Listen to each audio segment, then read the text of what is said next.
roll the dice. If you're gonna try, go all the way. Otherwise, don't even start. If you're gonna try, go all the way. This could mean losing girlfriends, wives, relatives, jobs, and maybe your mind. Go all the way. Could mean not eating for 3 or 4 days. It could mean freezing on a park bench.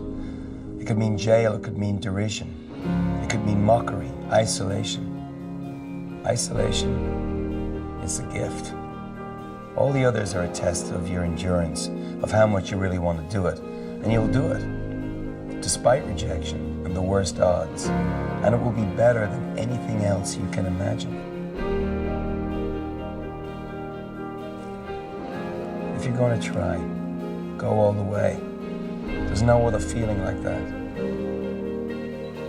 You'll be alone with the gods, and the nights will flame with fire. Do it, do it, do it. All the way, all the way.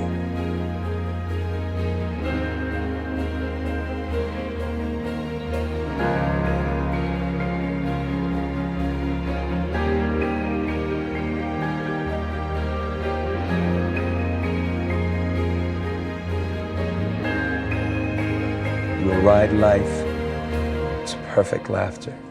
It's the only good fight there is.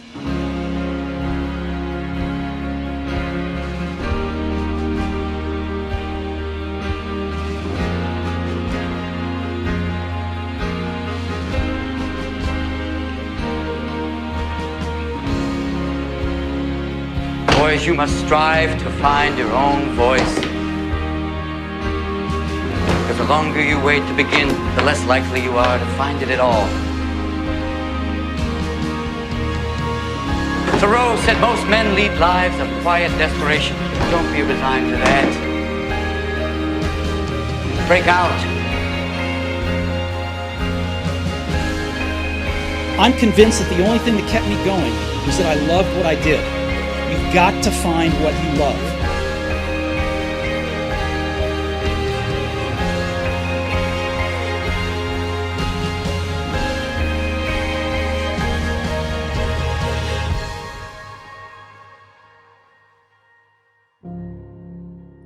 Your life is your life. Don't let it be clubbed into dank submission. Beyond the watch, there are ways out. There is a light somewhere. It may not be much light, but it beats the darkness. Beyond the watch, the gods will offer you chances. Know them. Take them. You can't beat death, but you can beat death in life, sometimes. And the more often you learn to do it, the more light there will be. Your life is your life. Know it while you have it. You are marvelous. The gods wait to delight in you.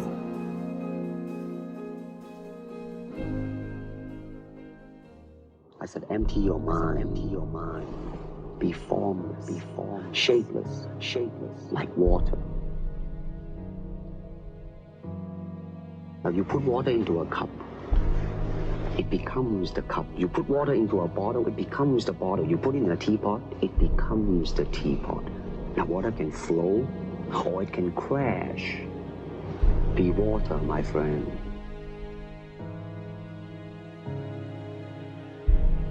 I do not look upon myself as a star.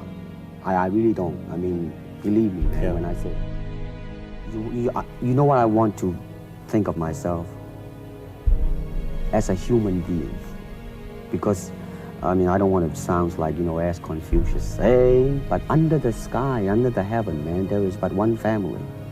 It just so happened, man, that people are different. So therefore, they're coming in to, and ask me to teach them not so much of how to defend themselves or how to do somebody in. Rather, they want to learn to express themselves through some movement, be it anger, be it determination, or whatsoever. Don't think. Feel. It is like a finger pointing away to the moon.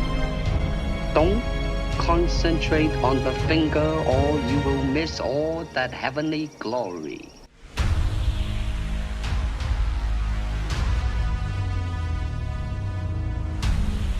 All type of knowledge ultimately means self-knowledge. Ultimately, martial art means honestly expressing yourself. Now, it is very difficult to do.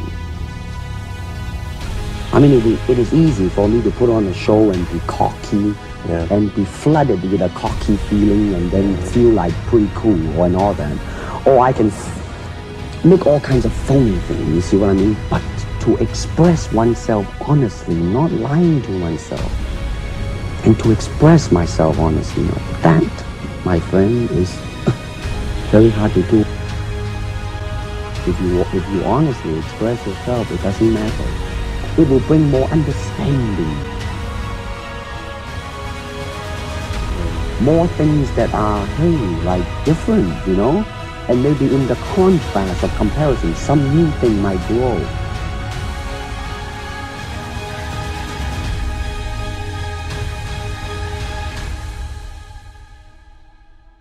It's not difficult to learn and speak the word. The hard thing, the difficult thing, it's behind what is the meaning, what brought on the expression and feelings behind those words. The successful ingredient in it was because I was being Bruce Lee. Yourself. Myself, right. And did that part, just express myself, like I say, honestly express myself.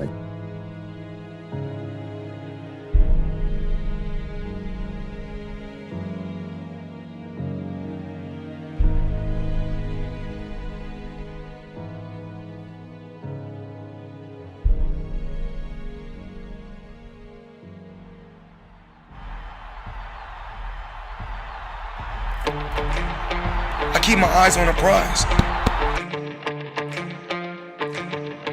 You want to be always pushing beyond what you're comfortable with. Don't wait to be asked, because nobody's going to ask you. And don't wait for the perfect conditions, because they'll never be perfect. Did nobody get in there and put the gloves on for me? Did nobody go out there on that road and run miles and miles for me? Nobody took the broken ribs. Nobody took the bloody nose. I did it all. I dedicated myself to my craft, and I bust my ass. It's never personal for me. It's always business. And you just have to take the plunge. I never overlook no opponent. I train for every fighter the same way. I push myself. I believe in my skills and I believe in my talent.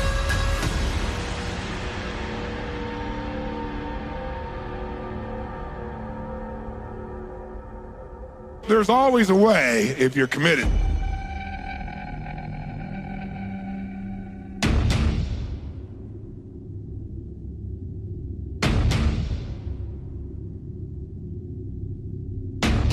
Just got to keep changing your approach. You got fighters that may be faster than me. You got fighters that may hit harder than me.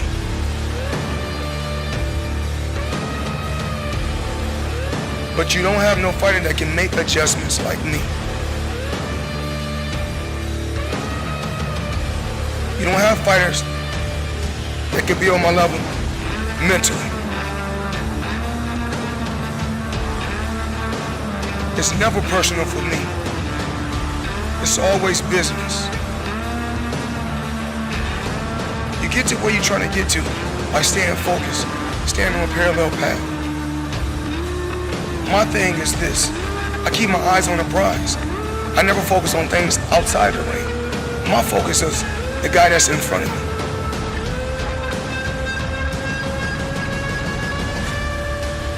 I always had a dream, and my dream was to be the best. No matter what happens. When it comes down to boxing, I'm the best at this.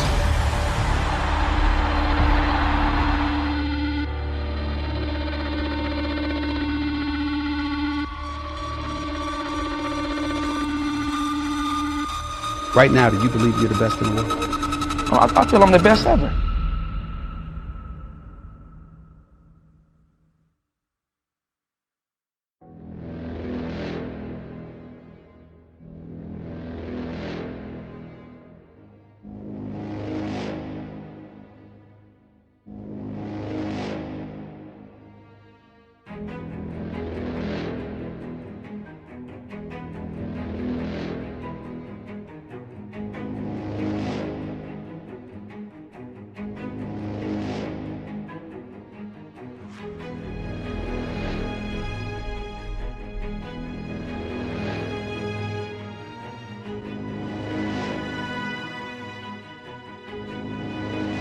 The separation of talent and skill is one of the greatest misunderstood concepts for people who are trying to excel, who have dreams, that want to do things. Talent you have naturally. Skill is only developed by hours and hours and hours of beating on your craft.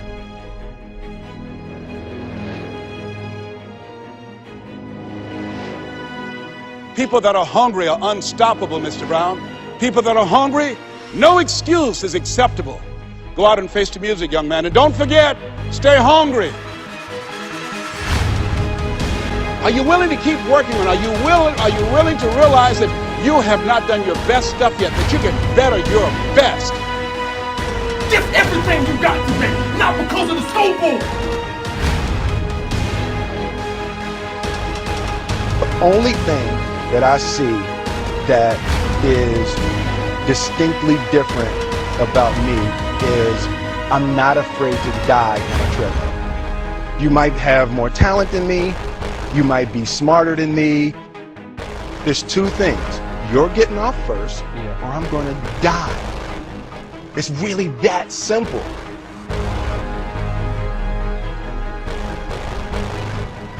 It's about winning one-on-one battles. Fight through fight.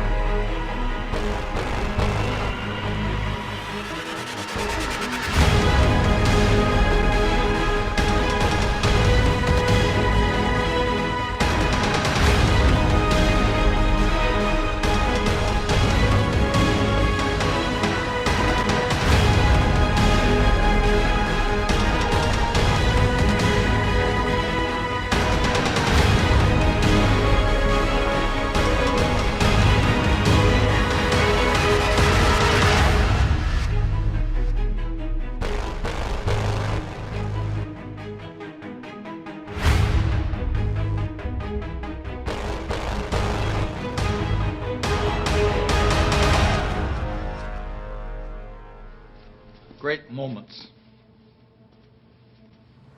are born from great opportunity. And that's what you have here tonight, boys. That's what you've earned here tonight.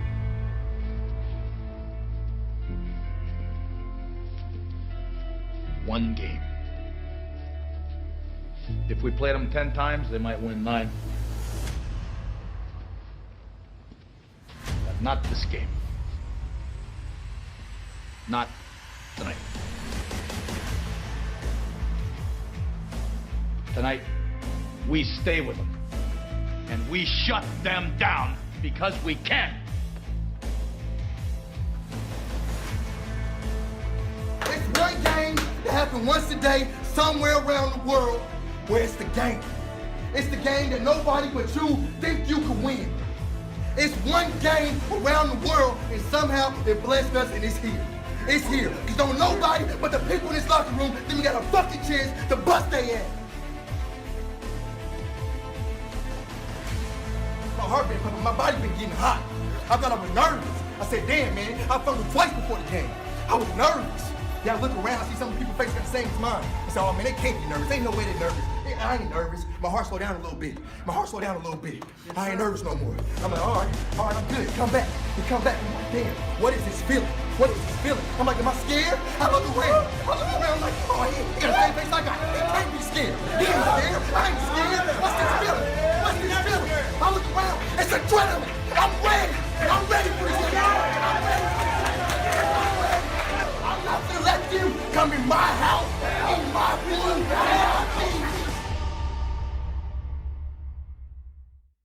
It's our time. Ain't no time now to worry about what the outcome is. Don't look at the scoreboard. One play at a time. From the first play to the last play. Give it to them. One time. First play to last play. Don't get what's yours. You determine what happens to you. You control your outcome. You control what happens to us. We do. Nobody else in the country can say that every year. We always do.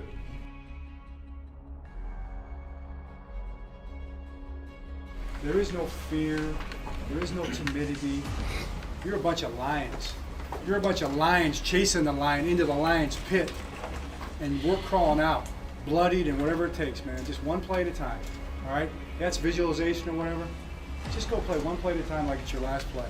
This is what you were meant to do. This is what you worked for your whole life, right? Let's go out and do it, man.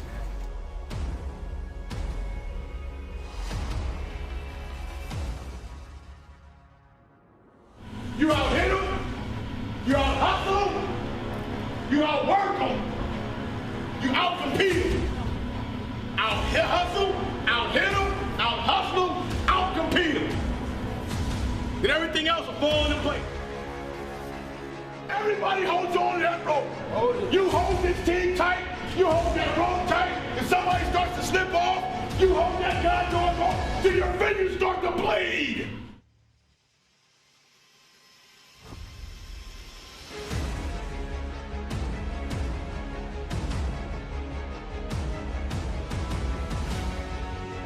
Forget about the crowds, the size of the school, their fancy uniforms, and remember what got you here. Focus on the fundamentals we've gone over time and time again. And most important, don't get caught up thinking about winning or losing this game. If you put your effort and concentration into playing to your potential, to be the best that you can be, I don't care what the scoreboard says at the end of the game, in my book, we're going to be winners. Okay?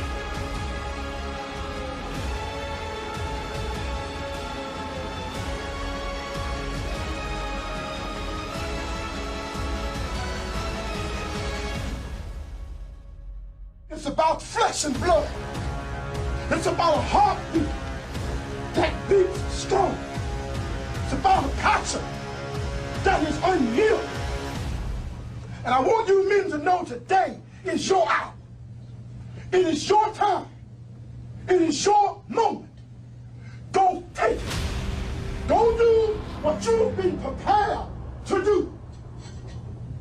In the words of my middle school coach here,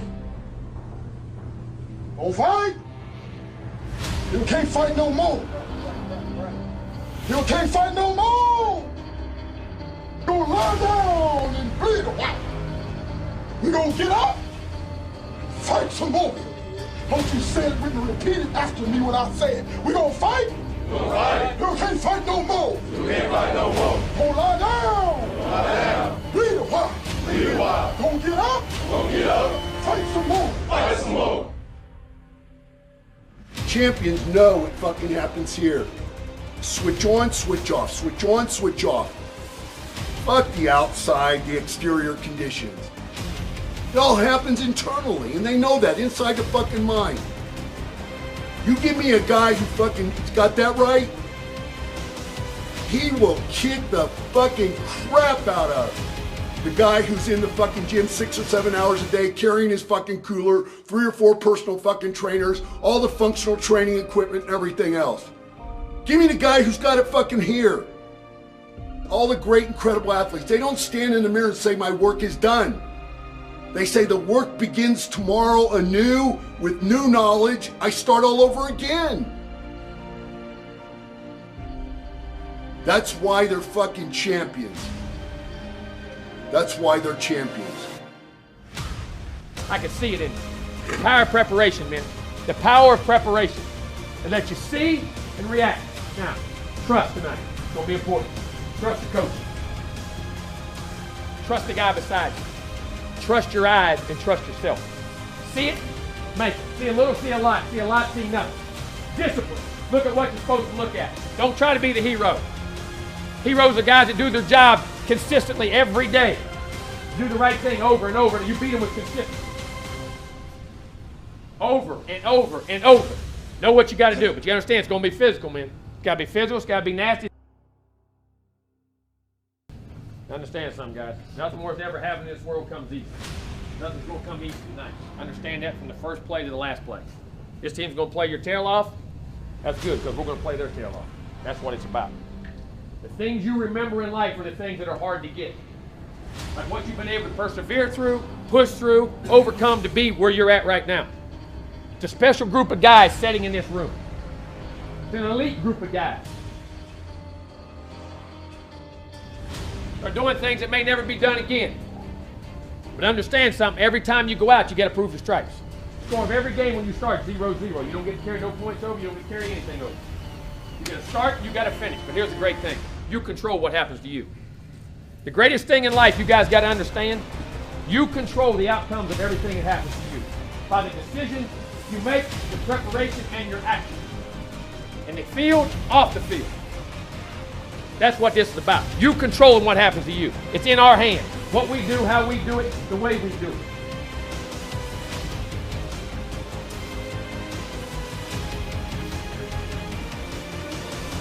Now you just got to execute and do it. That's going to take three things now, guys. You got to have great emotion in this game. You got to have great togetherness in this game. But at the same time, you got to be able to think and function. The man can keep it high, can process the information, make great decisions in the game. Don't be selfish. Don't let your pride override anything with your team. Make smart decisions in the game. You play physical, you play violent, but you play clean. You play penalty-free. You tackle, you hit on the rise, step on the toes.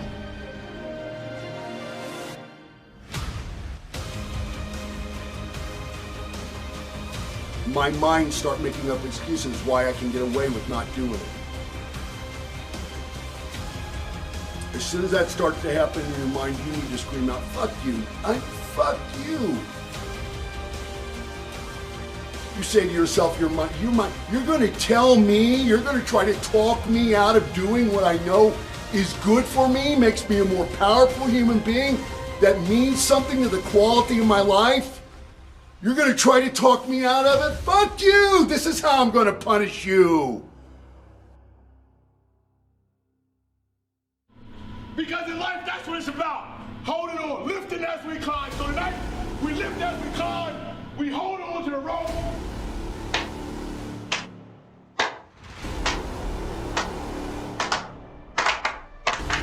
All right, let's go. Let's go. Let me hear it. Go, go, go, go, go, go.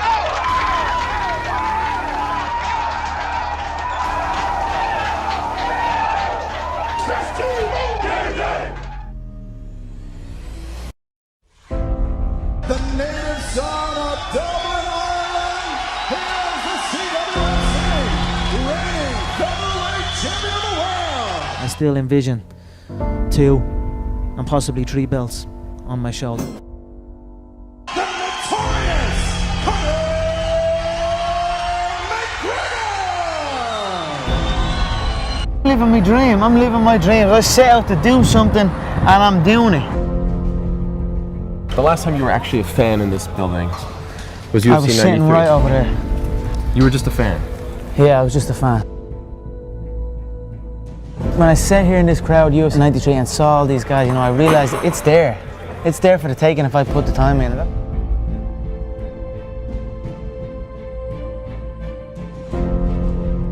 I don't listen to no one else. I don't hear about nothing else. I don't want to hear about nothing else. I still envision 2 and possibly 3 belts.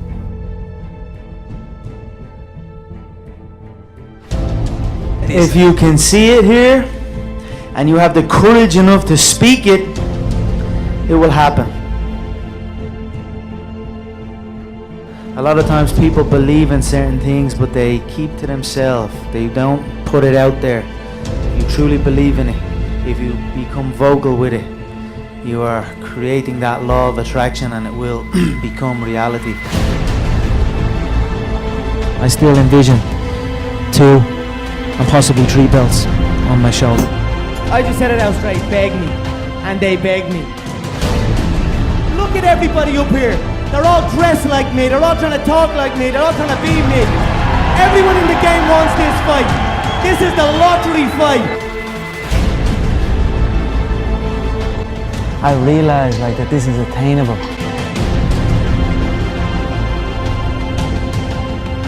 I'm gonna wrap one on one shoulder, I'm gonna wrap the other on the other shoulder.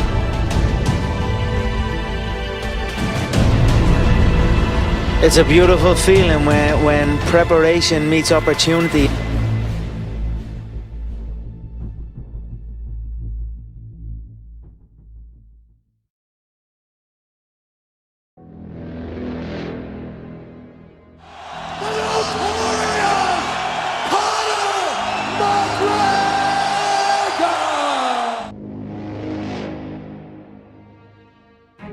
When I was a kid, I used to always visualize stadiums, raising my hand and visualizing an arena full of fans. You know, that was something I'd done as a kid out on my own.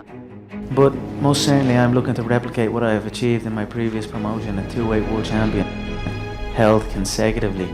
I said I would do it, and I will do it.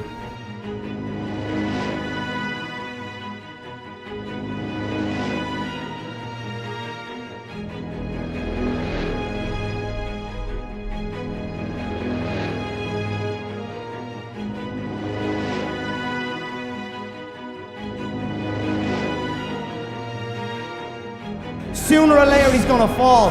One of those elbows, one of those shots are gonna dig into that soft, sweet spot into the temple, and that's all she wrote.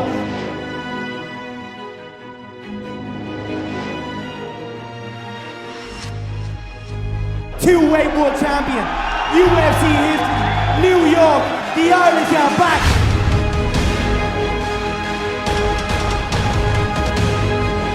I just want to say from the bottom of my heart, I'd like to take this chance to apologize to absolutely nobody. What I dreamed into reality. Oh, that looks good.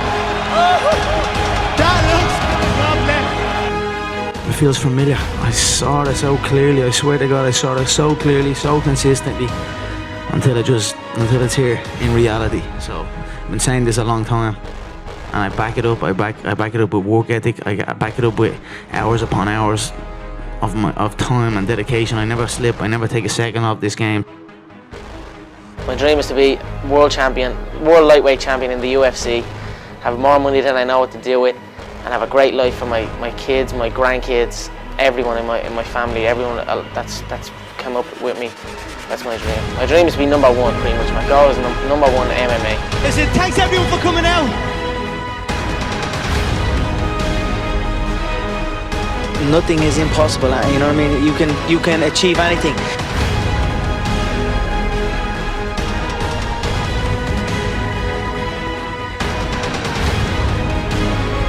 There's a reason why we're at the top of the game. Because of me and because of you. And I appreciate every single one of you. When things are going good and you visualize these good things happening, you visualize more good things happening, that's easy. What's not easy to do is when things are going bad and you're visualizing the good stuff.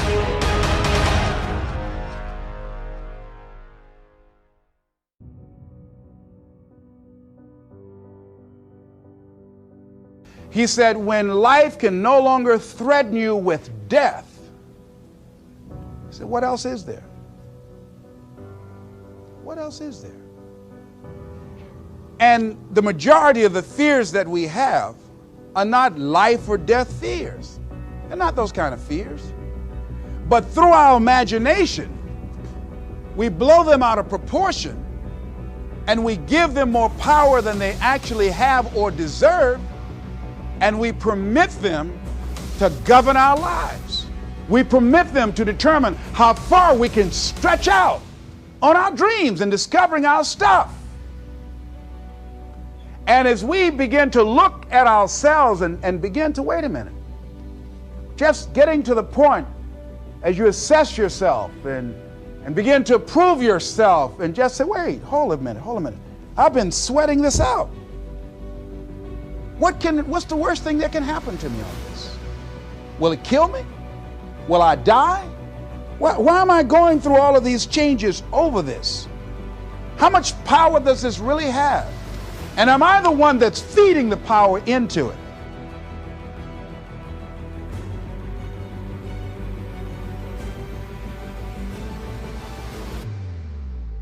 You can either live your dreams or live your fears. And I think the majority of people actually are not living their dreams, but are living their fears. So I want to ask you a question. What are your fears? What are you afraid of? What are you scared of? Because we all have fears, don't we? We all have something that's blocking us, that's holding us back.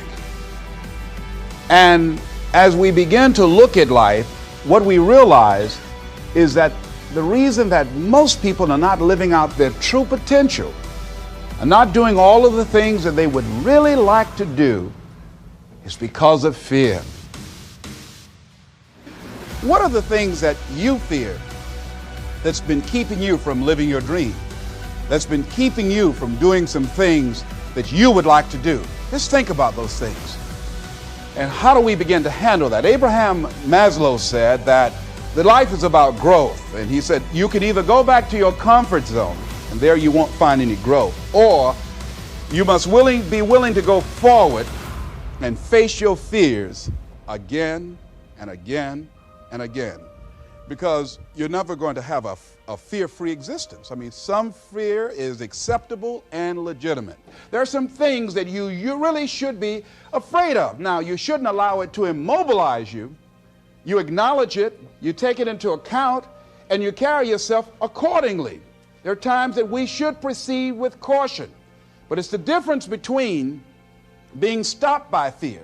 It's the difference between having a fear and the fear having you. So deciding as you look at your life, as you look into the future and say, what fears am I holding on to? What fears that I'm allowing to imprison me, that's keeping me from breaking out, that's keeping me from living up to my true potential, that's keeping me from really being happy, that's keeping me from having a sense of adventure and excitement in my life? What's keeping me from controlling my destiny? What fears that I'm giving that permission to? Notice what I said, that we must give our permission to fear to immobilize us. Because whatever discomfort you experience, whatever challenges or difficulty that it is, you got to handle it. You got to go up in there and wrestle with it. Will it be easy? No. Will it be challenging? Yes. A friend of mine who's going into recovery, he's been addicted to crack cocaine for years and alcohol. And he was talking about how challenging it was and why he was dreading going into cold turkey. I said, what do you want me to tell you? That it's going to be a picnic? No, it's not. It's going to kick your butt? Yes, it is. Are you going to want to die? Yes, that's a part of it. But that's just what you must go through in order to get where you want to go. And guess what? You are strong enough to do it.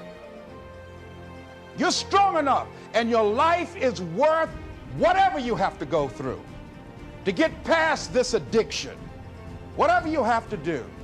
This dream you got, whatever you want to do, will it be easy to just run out there and do it? No. Will it happen overnight? No. Will it be a struggle? Yes. Will there be times when you can't make ends meet? Yes, that's a part of it. Will there be times you won't know what to do? Yes, that's a part of it. See, when you are not filling your life with the things that you are capable of doing, see, we all have some stuff that we've been given. And I don't think that it's optional for us to sit on what we have. See, if you're sitting on what you have, what you've been given, and I think everybody's been given something to bring to the planet, that only you can do that, only you can perform that, only you can initiate that activity. And if you don't do that, if you're not filling in your life with your life work or your mission, then there are gaps in your life. And what we do when we're not living out our true identity, we begin to fill the gaps. We fill the holes with garbage. Alcohol, drugs, worry, self-destructive behavior. So when you begin to look at your life and you know that you're not doing what you can do because you have allowed yourself to be held captive by your fears. Now, when you don't have a true appreciation and acceptance for who you are, and you allow yourself to be immobilized by fear, what happens in the process is that you begin to abuse yourself. You begin to sabotage your life, you begin to sabotage your dreams, you begin to unconsciously work against yourself. You become your own worst enemy. So what do you do about that? Well, you begin to realize that your dream and your gifts have so much meaning and so much value for you till your hunger for them will begin to push you past the fear. Your hunger to have them will give you a special drive. As you work on yourself, as you begin to acknowledge your true identity, the true power that you have, the true capacity you have to bring about change, the miracle-working power that you have within yourself to do the things that you want to do.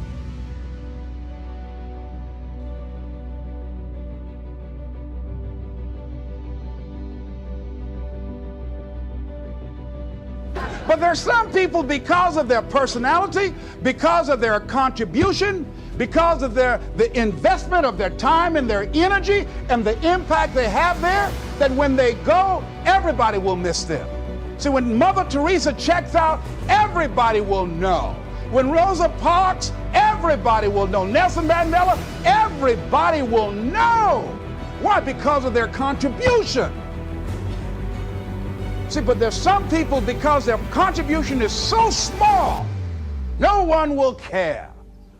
So I'm saying, before you are boxed and buried, decide that you're going to box and bury your fears.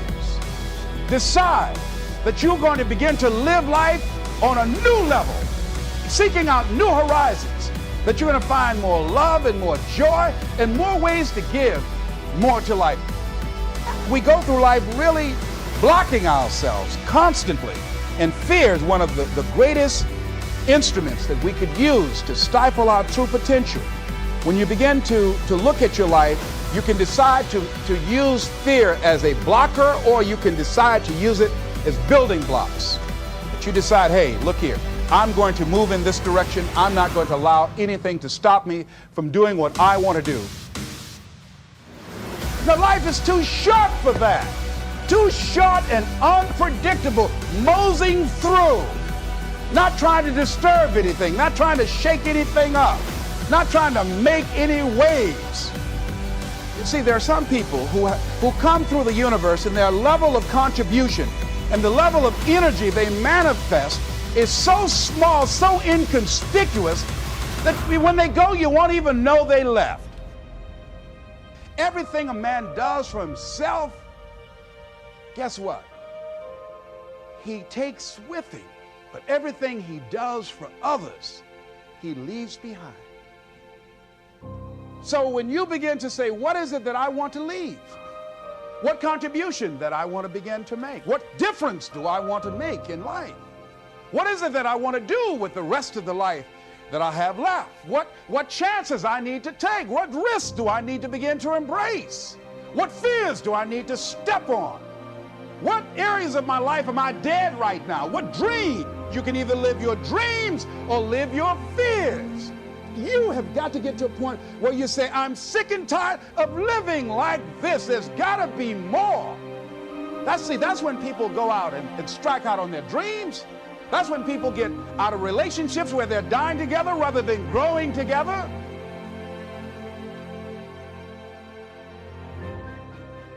The impulse to dream has been slowly beaten out of me through the experience of life. And most people, ladies and gentlemen, have stopped living their dreams because of the lessons they've learned from life or things they've picked up, because we've only been born with two fears: the fear of a loud sound or the fear of falling. And all the other fears are fears we learn, fears we pick up. Whatever you're scared of, your life, the value you brought to the planet, far more important than whatever you're afraid of. You're stronger. So as we begin to look toward the future and look at what will it take for us to break through those fears, one, acknowledging the fear, knowing it's all right, some fear is healthy. Beginning to know that your dreams, your passions, your drive to achieve whatever it is you want, as it has more power and meaning, it will move you past your fears. As you begin to feel that you deserve it, your passion and goal is so strong, the fears won't matter. As you begin to trust yourself and put yourself in the situation where you have to make it happen, you will make it happen. Ladies and gentlemen, I don't believe this. I know this from my own life experience. I know that you've got greatness within you. I know that you have unlimited potential in you. I know that you have something to give to the universe. I think it was Joe Frazier who said this one. He says, all of us are like the blind man at some point in our lives standing on the corner, waiting for somebody to lead us across. See, all of us at some point in our lives need some help, need someone to reach out to us, to throw out the lifeline, to help us go across some treacherous waters that we couldn't navigate by ourselves. None of us do it by ourselves. All of us at some point in our lives. We need that kind of help. We need that kind of assistance, because we grow from the people we have in our lives that can enrich our lives personally, professionally, spiritually, and all the dimensions of our lives. We don't grow in a vacuum. So as you look at yourself, what are the fears you have that maybe you need some help in strengthening yourself in that area? As you assess your strengths and your weaknesses, as you begin to prove yourself and your passions and your dreams and your goals and the things that you want, if you decide to experience all of your true potential, as you decide to manifest all of your greatness, as you decide, wait a minute, what else is available to me out here if I decided to experience the fear of rejection, the fear of no, the fear of failure, the fear of standing by myself? What else is available? Of taking a chance, a fear of losing it all. What else is available to me that will bring some extra meaning and value? The fear of people not liking me. You know how many people do things they don't want to do because they want everybody to like them? Accept yourself, then you accept the fear as a fact and not a force. See, when you accept yourself and you accept fear as a fact, that means that it's something that happens, it's something that you're going to experience, but it is not a force to hold you back. It doesn't have any special power other than that you give it. So you accept the fact that you are afraid, and then you move on anyhow.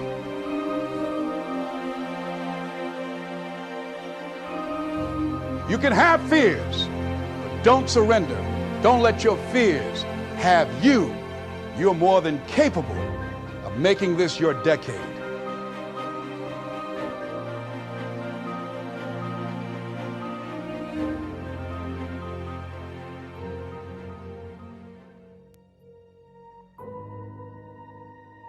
People die every day, Frankie.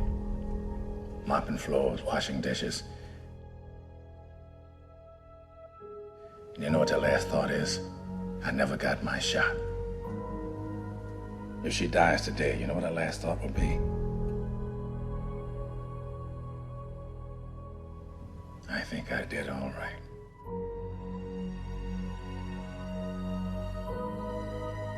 The outer night that covers me black as the pit from pole to pole. I think whatever God there may be for my unconquerable soul. In the fell collective circumstance, I have not cried aloud. Under the bludgeonings of fate, my head is bloody, but unbowed.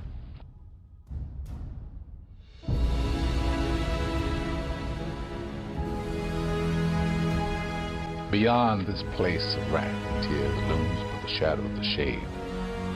Yet the menace of the years finds and shall find me unafraid.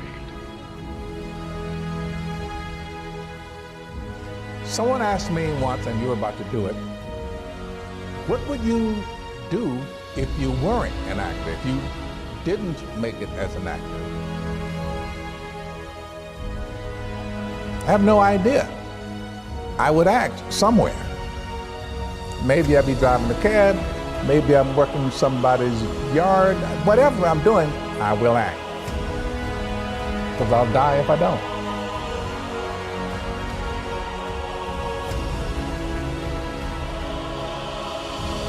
You do it because you have to do it. If you spend 20 years waiting tables, at night, if you were a writer, you're writing.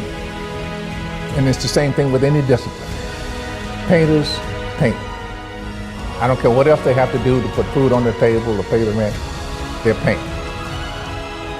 And I think that's the same way all the way around.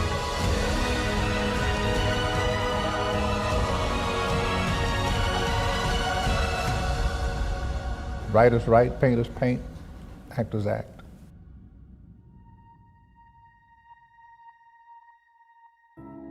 Matters not how straight the gate, how punishment charged the scroll. I am the master of my fate. I am the captain of my soul. I spent so many years trying to figure out how. I wasted 14 years. See, once you commit yourself, the how will come, the way will come. You have the ability to do more than you can ever begin to imagine. The most difficult thing I've ever done was to believe that I can do what I'm now doing. But imagine, if you will, being on your deathbed and standing around your bed, the dreams given to you by life, the ideas that you never acted on, the talents, the gifts, the abilities that you never used. And there they are, standing around your bed, looking at you with large, angry eyes, saying, "We came to you. And only you could have given us life. And now we must die with you forever." If you died this very moment, what will die with you? What dreams? What ideas? What talents? What leadership potential? What greatness that you showed up to bring? That you allowed fear or procrastination to hold you back? I refuse to die an unlived life. Don't worry about the odds. You want to raise the bar on yourself. Most people won't do that. See, most people engage in low-life living, low-risk living. If you're not willing to risk, you cannot grow. And if you cannot grow, you cannot become your best.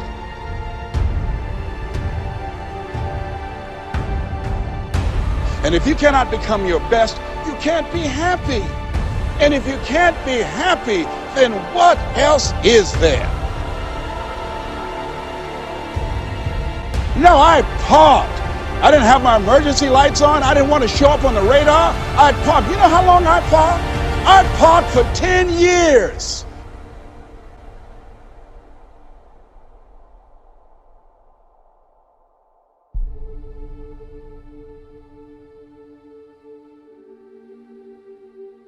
Unless you attempt to do something beyond that which you've already mastered, you will never grow.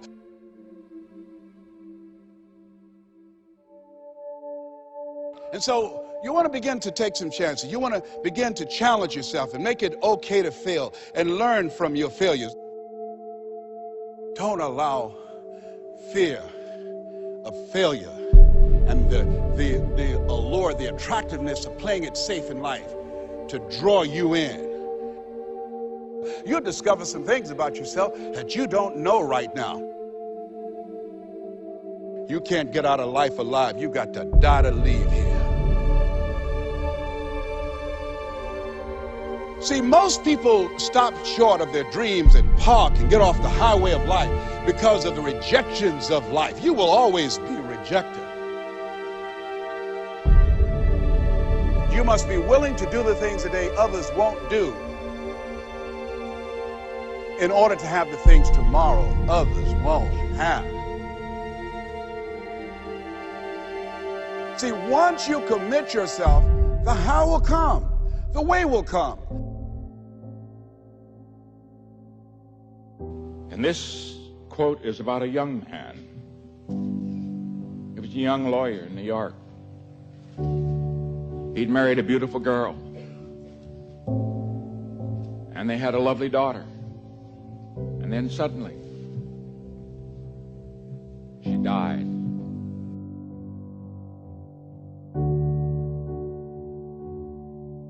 And this is what he wrote.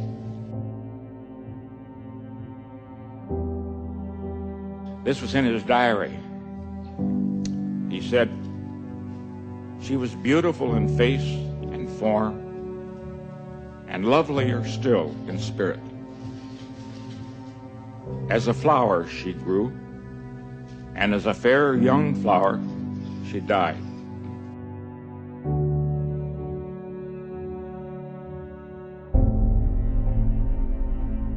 And when my heart's dearest died, the light went from my life forever."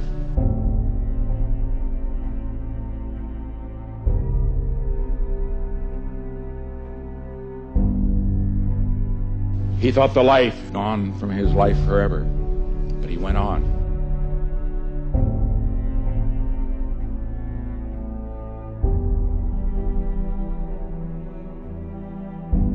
It's only a beginning, always. The young must know it, the old must know it, because the greatness comes not when things go always good for you, but the greatness comes and you're really tested.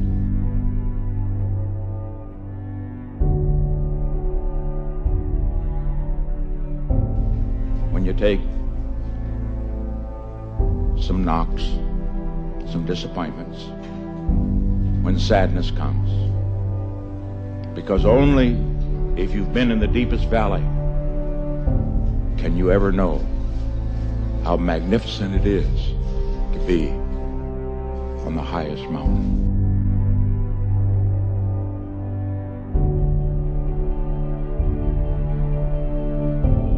Always give your best. Never get discouraged. Never be petty. Always remember, others may hate you. Those who hate you don't win unless you hate them. And then you destroy yourself.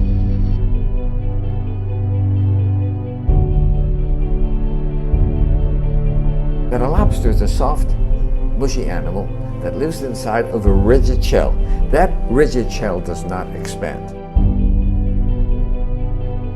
As the lobster grows, that shell becomes very confining, and the lobster feels itself under pressure and uncomfortable, casts off the shell and produces a new one. Well, eventually, that shell becomes very uncomfortable as it grows, and the lobster repeats this numerous times.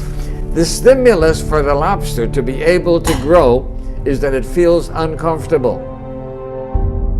Now, if lobsters had doctors, they would never grow, because as soon as the lobster feels uncomfortable, goes to the doctor, gets a Valium, gets a Percocet, feels fine, never gets off its shell.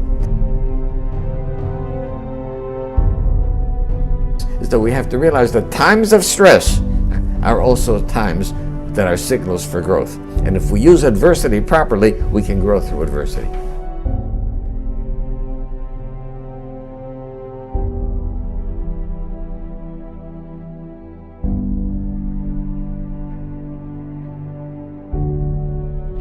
these things happen to you and you think you've been dealt a terrible hand or you've had bad luck, and when you just go with it, you just start improvising, suddenly you realize that you stumble upon some of the best things that have ever happened to you.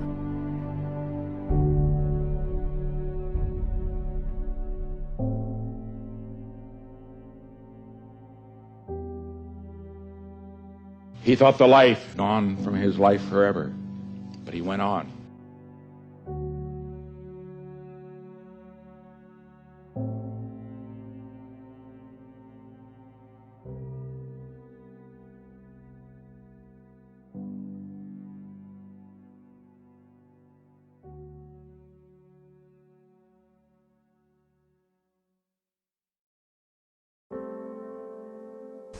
Sometimes, yeah, you've got to cut a little piece of yourself off, yeah, no matter how much it hurts, in order to grow, yeah, in order to move on.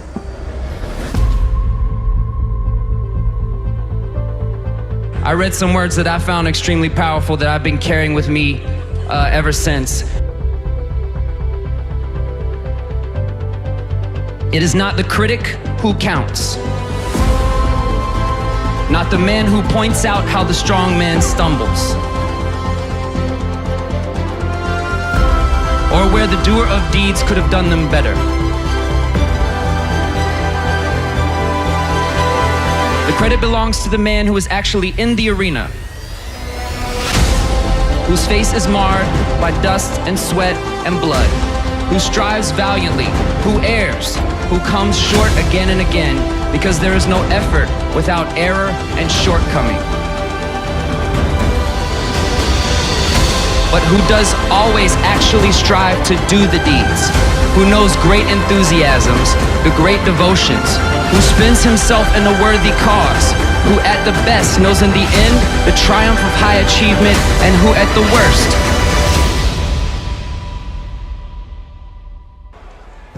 if he fails, at least fails while daring greatly, so that his place shall never be with those cold and timid souls who neither know victory nor defeat.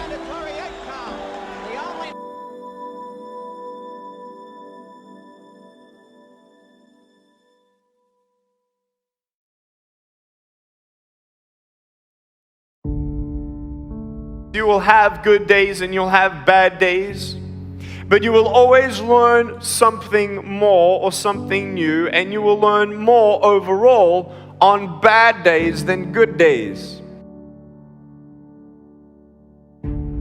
I'm here to say you will make mistakes along the way. You will fall down. I have, many times. Even Ali did. But what we do after that fall is how we make history, because impossible is nothing. These are words to remember when anyone tries to tell you to give up, tell you to give in, because whatever you're trying to do is impossible. The champ said this: impossible is just a word thrown around by small men who find it easier to live in the world they've been given than to explore the power they have to change it.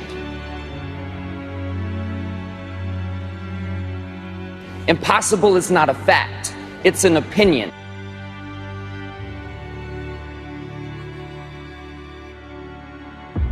Impossible is potential. Impossible is temporary.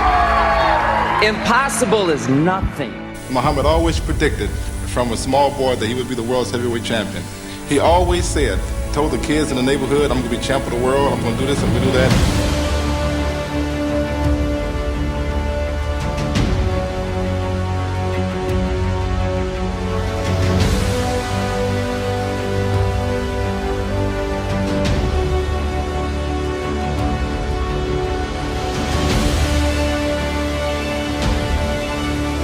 Chicken Soup for the Soul was rejected by 144 publishers. 144 publishers said, we don't want to publish a collection of short stories.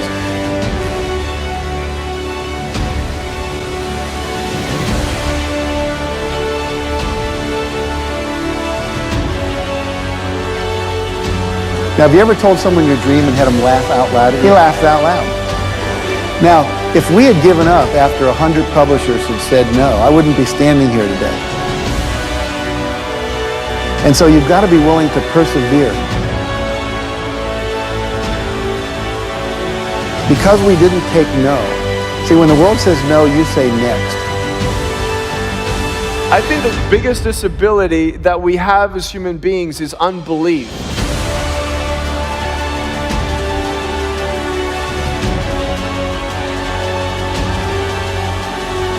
So what we have is this endless possibility, but you have to persevere. It's as if the universe tests our commitment.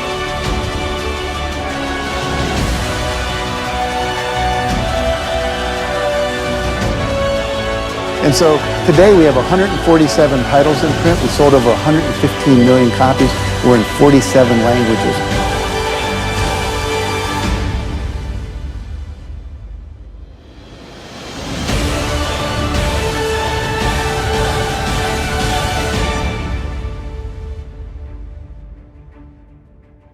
Everything starts with a vision, and a man without vision dies.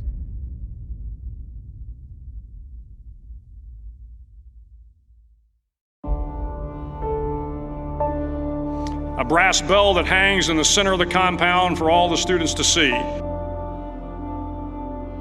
All you have to do to quit is ring the bell. Ring the bell, and you no longer have to wake up at 5 o'clock. Ring the bell, and you no longer have to be in the freezing cold swims. Ring the bell, and you no longer have to do the runs, the obstacle course, the PT, and you no longer have to endure the hardships of training. All you have to do is ring the bell to get out.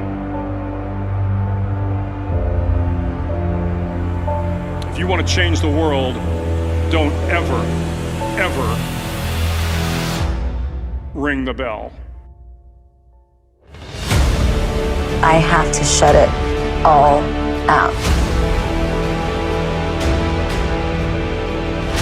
The noise, it's loud. You have to cancel out the noise and remember that it's your thoughts that matter. I'm young, I'm handsome, I'm fast, I'm pretty, and can't possibly be beat. This is my moment for me.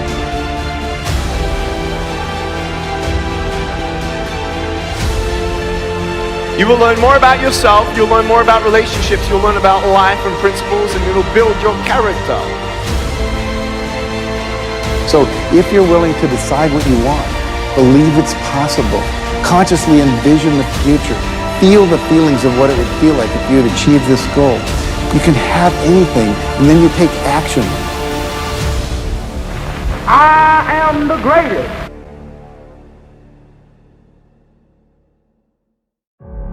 Even though I was having these troubles at home, and even though I had no job, no security, you know what I mean, or whatever, didn't know what I was doing. If it didn't happen, it didn't happen, but I still was able to feel like it was. Isn't it like a kid would use his imagination? I was basically just using my imagination.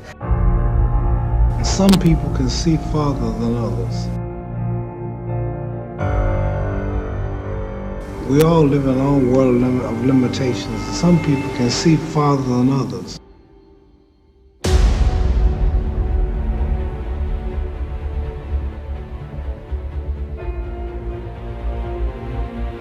I have a big vision. I put a lot of effort, a lot of sacrifice in things I do. If I don't do it, it means I don't believe in it. In this, I believe very strong, and I will not give up until I'm top of the world. So that's the way it works. You aim for the top, you don't aim for the second. Second place is the first place among the last ones, and that's not my target. I try to do it almost every day. This is why I'm in a top level many years. Because I do it extra outside.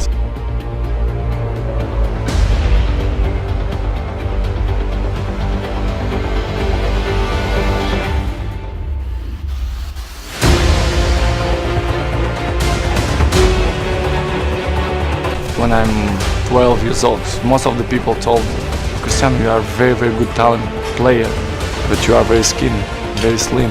And I put it in my mind, the body we can improve. We can improve, go to gym, dedication and hard work, you can improve. So I've improved myself. A lot of times people believe in certain things, but they keep to themselves. They don't put it out there. You truly believe in it. If you become vocal with it, you are creating that law of attraction, and it will become reality.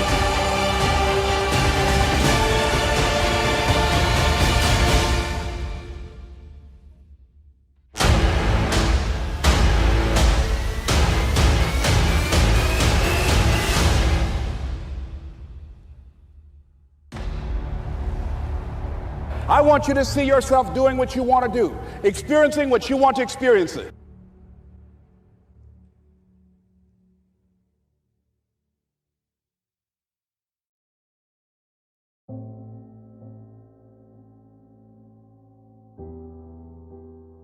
Everyone's unique. You know what I mean? You take, like Bruce Lee said, you take from everyone. And you use what is useful and you discard what is not, and you add what is uniquely your own. Having what you want to have, doing what it is that gives your life some meaning and value.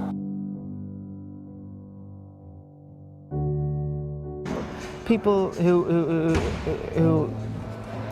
go against the odds, I suppose. You know, people who do stuff that hasn't been done before, and people who do stuff that people say they can't do. That inspires me. Hard workers, people that are chasing their dream no matter what people are saying, no matter what people think.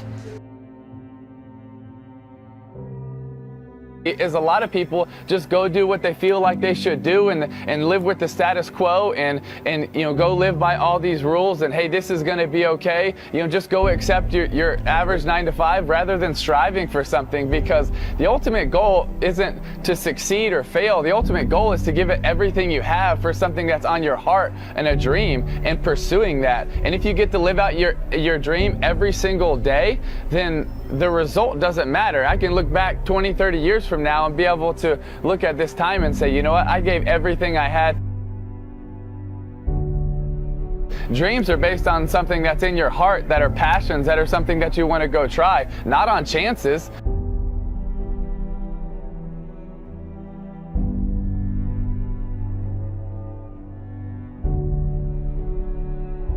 I've been on the end of many defeats in my life, and I've rose back, so I will not shy away from it. I will not make excuses for it. I will assess it and come back. If you can see it here, and you have the courage enough to speak it, it will happen. I'll never lose a fight. It's impossible. Tell him. It's impossible. Never lost a fight in your life. Ask any of my fans when was the last time they lost. I'm too fast. Champion from I'm the king. king. Born the champ. If you like to lose your money, be a fool and bet on Sonny. Liston will kill him. He'll kill him in the first round. I'll be Liston in 3 rounds. Okay, Liston in about 4. Liston by 2. 2. Liston in 3. First round. 1 Liston. 1 Liston. Second round, Liston. Liston in 4. Saying I'm gonna do something, putting it out there for the world to see, and then going out and doing it. There's no better feeling in the world than that, and it's as easy as that. Say what you're gonna do, and go and do it. I still envision 2 and possibly 3 belts. I'm gonna go with Eddie Alvarez in the main event. Eddie? I don't see how Conor can beat a heart like that. I think Alvarez wins. I think Eddie has all the tools to get the job done. The notorious Conor McGregor!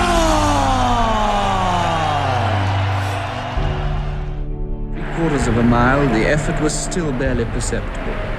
The time was 3 minutes, 0.7 seconds. A 4-minute mile was possible. Somehow, to do it, I had to run the last lap in 59 seconds. I felt that the moment of a lifetime had come. Those last few seconds seemed never-ending. The faint line of the finishing tape stood ahead as a haven of peace after the struggle. I knew I had done it before I even heard the time. I felt as if I was too close to have failed.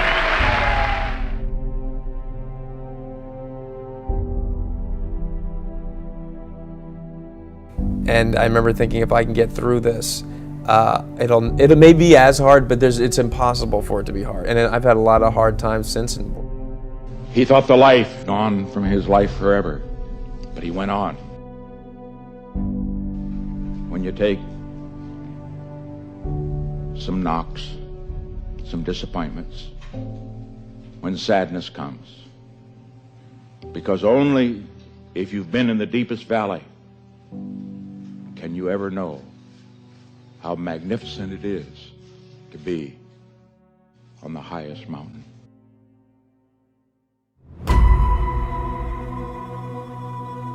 Stop living like you have 1,000 years to live.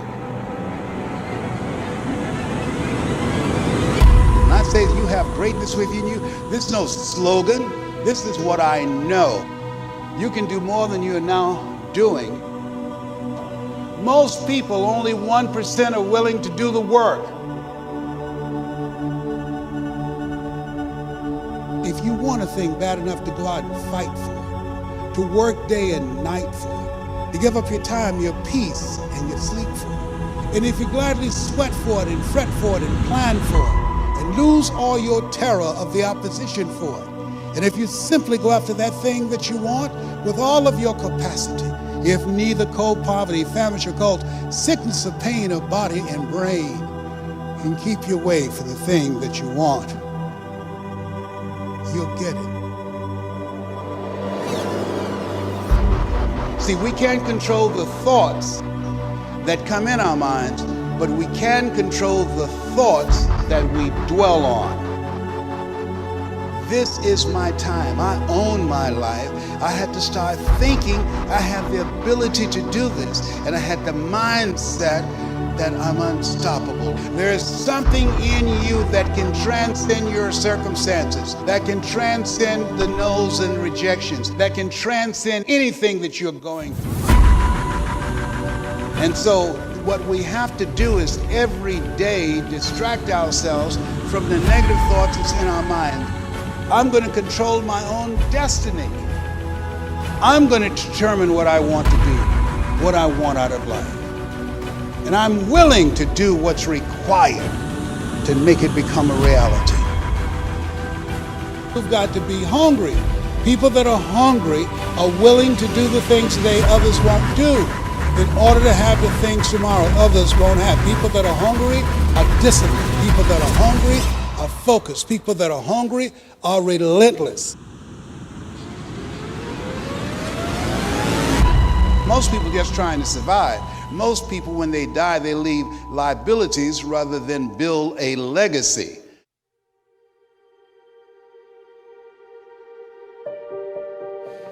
You have to do that sometimes. You have to say no to your friends to say yes to your work. Because what are you gonna do? Like, lose that idea because you decided to like have a drink with your friends? Like, it's not worth it. Your friend will be there. The alternative is you go through life and you had this great idea and nothing came of it because you got tired.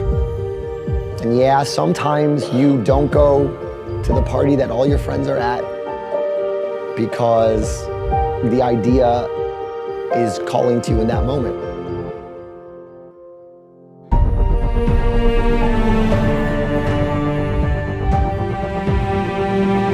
You should seek failures. See, if you're playing it safe, you're not going to win. It's by trying things that you figure out how far you can go. You got to get outside the box.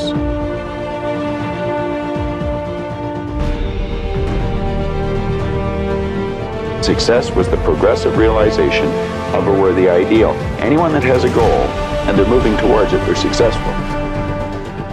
They're scared. They're scared of complications. They're scared of failure. Failure is a big one that people are afraid of, but failure is one of the most important things you could ever have as far as like the motivation to do things differently.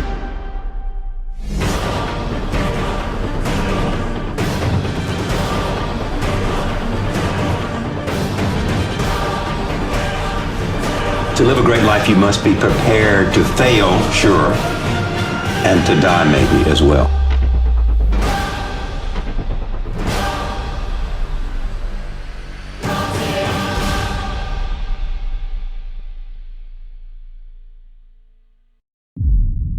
tomorrow's not promised. I gotta get as much done as I can. Freedom is available to everyone. There isn't anyone that cannot live the way they want to live. See? Why don't they? Why don't they? They don't know. And they don't even know they don't know.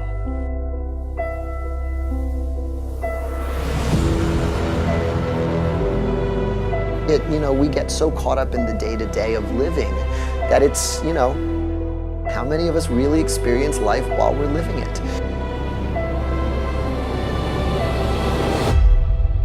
Do what you want to do with your life, right? Don't go be doing something you don't enjoy.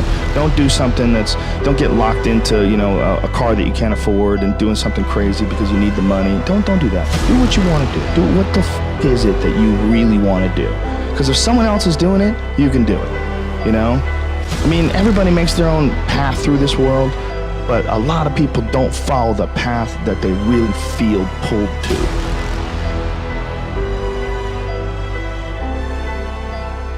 Everyone encounters difficulties. There is no easy road. It does not exist. It is impossible. Everyone has issues. Trust me, everybody has a hard road. We all go through hard times. We all go through depression. We all go through doubt. That is what makes you a person. And those difficult moments are what build your character. Sometimes you just got to get up and get shit done. There's sometimes where you have to pull yourself up and you have to push forward even if you want to stay in bed.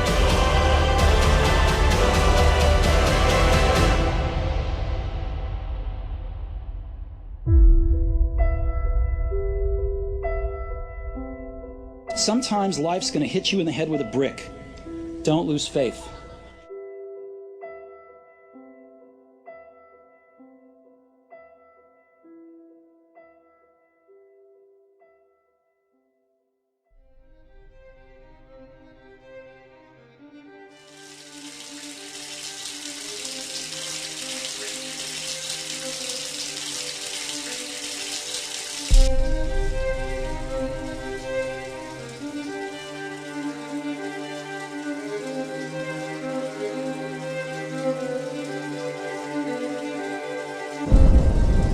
I wish there was no suffering.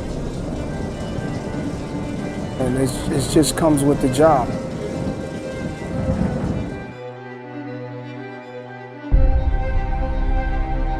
Some of the greatest work comes from pain, or some great work comes from love, from loss. It's like wanting to be the best at whatever you do. Never stop until you're the best. Like, I don't believe in doing anything halfway. I believe in going all the way. So, you never stop.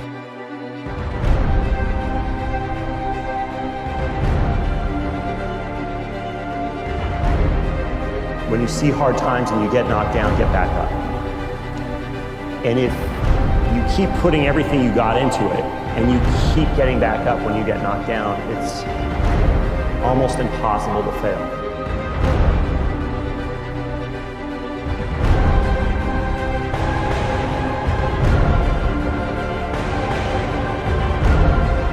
Push until it hurts, or you want to be always pushing beyond what you're comfortable with, and you're sweating just a little bit all the time. And when that happens, when you're constantly pushing beyond what you think, what you know is possible, you're always sweating a little bit, and you're always a little bit nervous. But that is the drug. And so when you're pushing like that and you're never really relaxed, then it always feels small.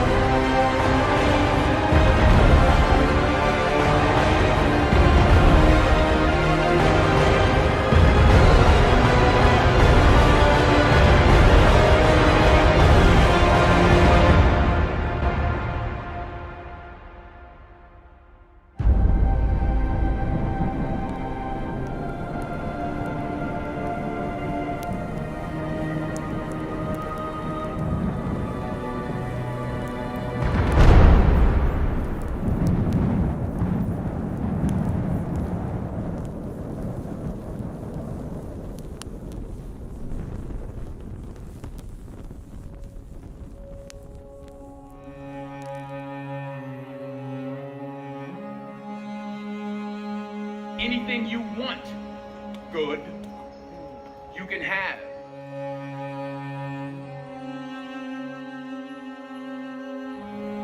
So claim it. Work hard to get it.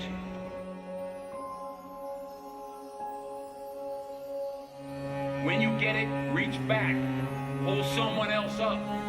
Aspire to make a difference. I found that nothing in life is worthwhile unless you take risks. Nothing.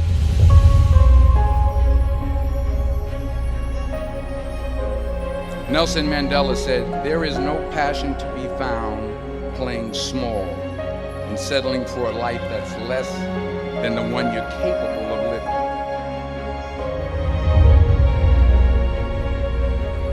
To get something you never had, you have to do something you never did. Les Brown's a motivational speaker. He made an analogy about this. He says, imagine you're on your deathbed, and standing around your deathbed are the ghosts representing your unfulfilled potential. The ghost of the ideas you never acted on. The ghost of the talents you didn't use. And they're standing around your bed, angry, disappointed, and upset. They say, we came to you because you could have brought us to life, they say. And now we have to go to the grave together. So I ask you today, how many ghosts are going to be around your bed when your time comes? Can't live my life based upon what other people think about me. So I can't concern myself too much with what other people think. You know, it's just not healthy. I don't think I could continue to do what I do if I was constantly worrying about what somebody thought about it. If you're going to be good at something, it does take a while. Just enjoy the getting there. You're going to get fed up, you're going to get disheartened, and people are going to tell you you're useless. Had all that. But what I can say, after about 15 or 20 years, I learned how to do something well, and I enjoyed that getting there as much as being there.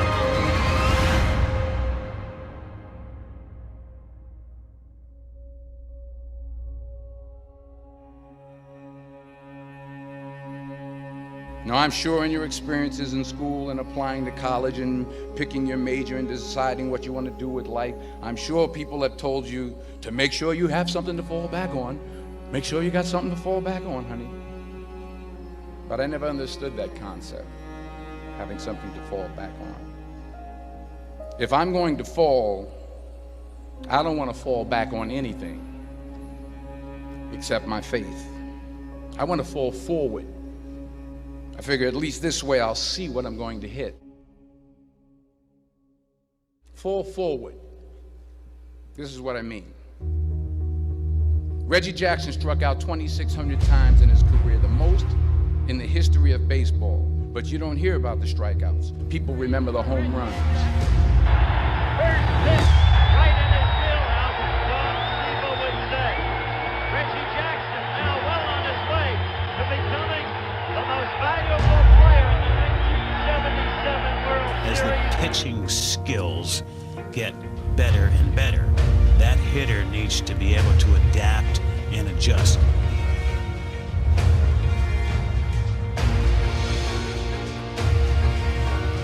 The best thing that ever happened to me, the best thing that ever happened to me is I hit rock bottom. By far the best thing that ever happened to me is hitting rock bottom. I think for men, I have two boys and I'm gonna be in pain when I witness these guys go through this. But I think the best thing that can happen to a man is a heartbreak, a very strong heartbreak, and a very big failure early on in business.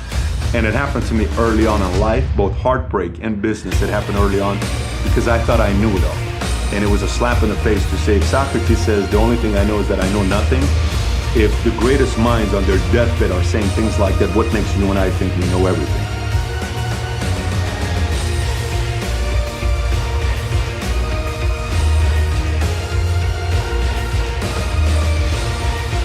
If I'm going to fall,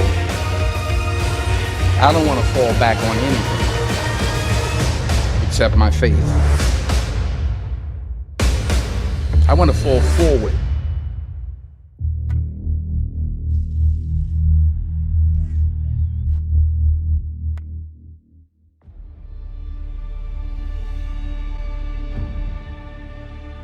He said, but imagine, if you will, being on your deathbed and standing around your bed, the ghost of the ideas, the dreams, the abilities, the talents given to you by life, and that you, for whatever reason, you never acted on those ideas. You never pursued that dream. You never used those talents. We never saw your leadership. You never used your voice. You never wrote that book.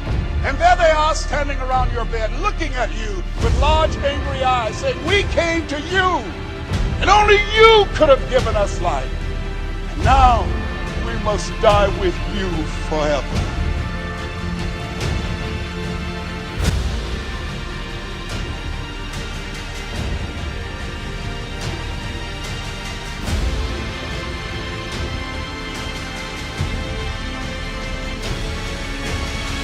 So it's not how much you have, it's what you do with what you have.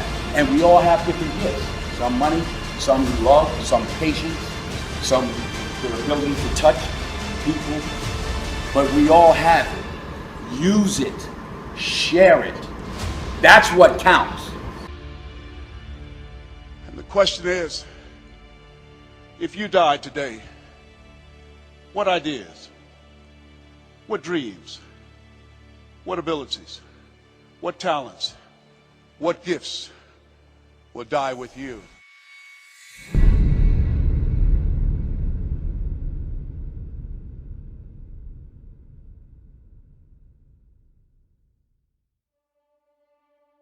Ask the question when you're thinking big. Why not you?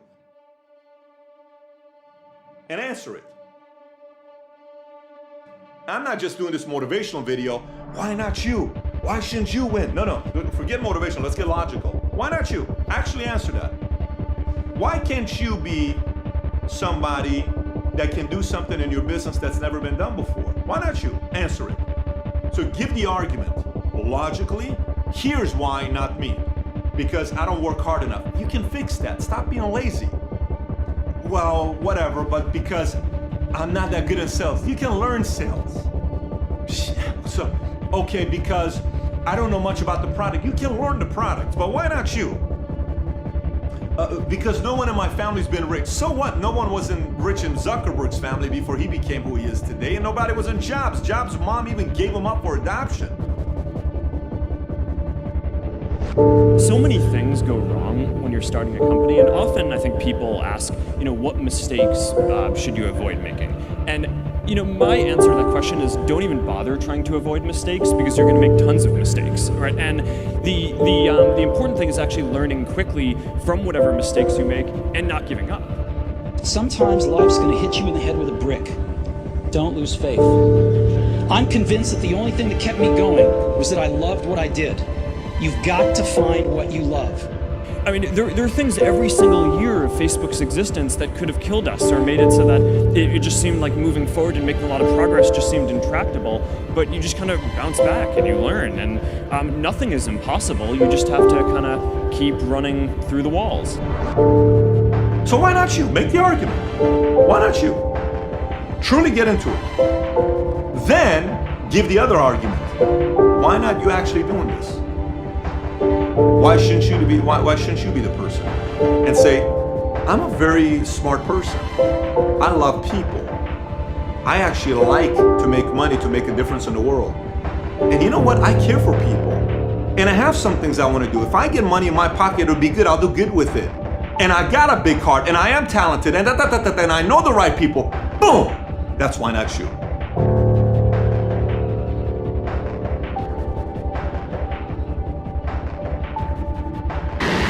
Four years after starting, SpaceX rolled out its first rocket, an unmanned booster called the Falcon 1. Falcon has cleared the tower. But the first 3 test flights failed to reach orbit. When you had that third failure in a row, did you think, I need to pack this in? Never. Why not? I don't ever give up. I mean, I'd have to be dead or completely incapacitated. Who convinced you can't do it? Who convinced you can't be part of a group of people? I watch so many guys on YouTube that, you know, are even some of these guys are considered experts by big magazines and they've written New York Times bestsellers, and they say some shit like, oh, you know, entrepreneurs are born. Give me a damn break.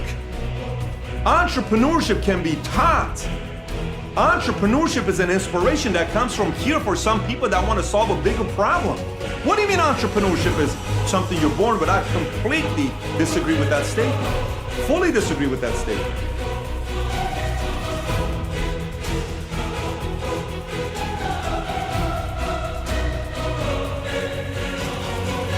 If you want to do anything worthwhile in life, you've got to be hungry.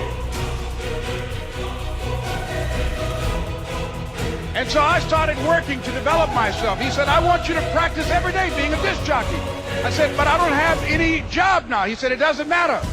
He said that it's better to be prepared for an opportunity and not have one than to have an opportunity and not be prepared. So every day I was working to develop myself. And that's what you must do. Entrepreneurship, it is a formula. If you hang around other people that think like this and you watch this video and you watch all of Valuetainment or some of the people that are feeding the right type of content to you and the right books you read, your imagination won't stop working. Because the entrepreneur is numbers, solving problems. How can I do it better, faster? Why can't you learn those skill sets? Why can't you? You can. So why not you? And don't let anybody convince you that people who solve some big problems and, you know, are big thinkers, they have to be born being big thinkers. I'm here to tell you, you can figure out the formula to thinking bigger.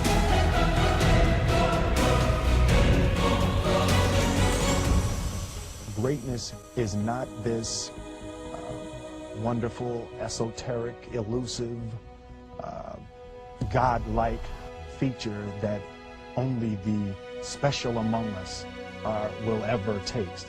You know, it's something that truly exists in all of us. It's very simple. This is what I believe, and I'm willing to die for it.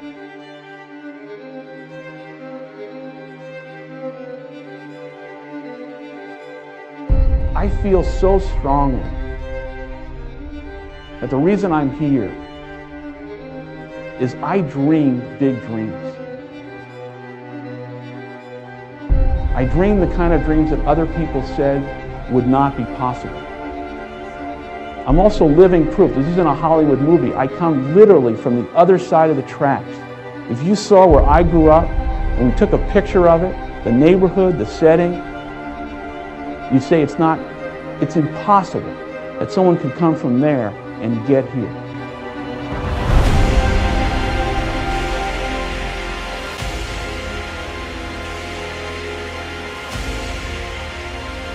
You can do anything. But there will be people along the way who will say to you, you know, you're dreaming too big. It's not possible. Those things just can't happen. Don't allow anyone, friend, family, acquaintance, teachers, whoever it is, don't allow anyone to tell you that what you are dreaming for yourself and your family is not possible. It is possible.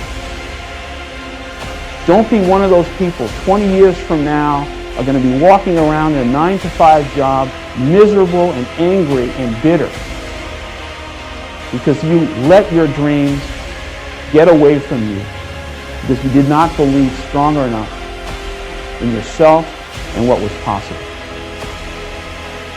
Don't allow that to happen. This is an unbelievable time. And I can't encourage you enough to continue to think that things are possible and that your dreams can come true.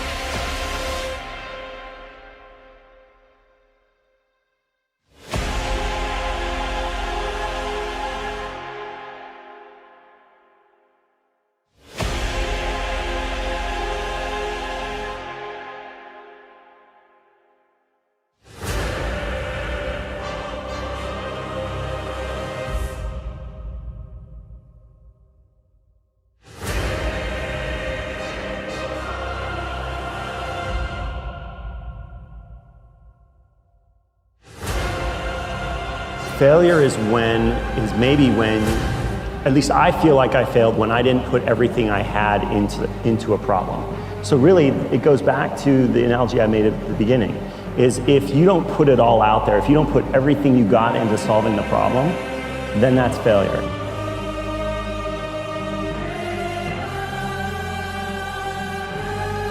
So you have to learn from the mistakes that you make, and you've got to create an environment where people are not afraid to take a risk and not afraid to do things that are beyond what the expectations are.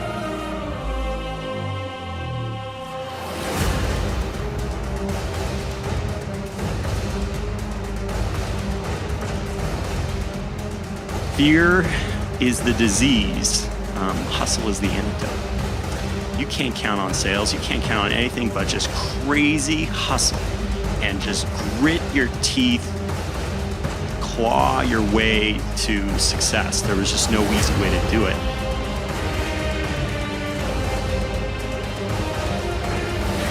In order to be this disruptive to what's going on, you have to be willing to fight. And you have to not be, you can't be shy. Never stop until you're the best. Like, I don't believe in doing anything halfway. I believe in going all the way. You never stop.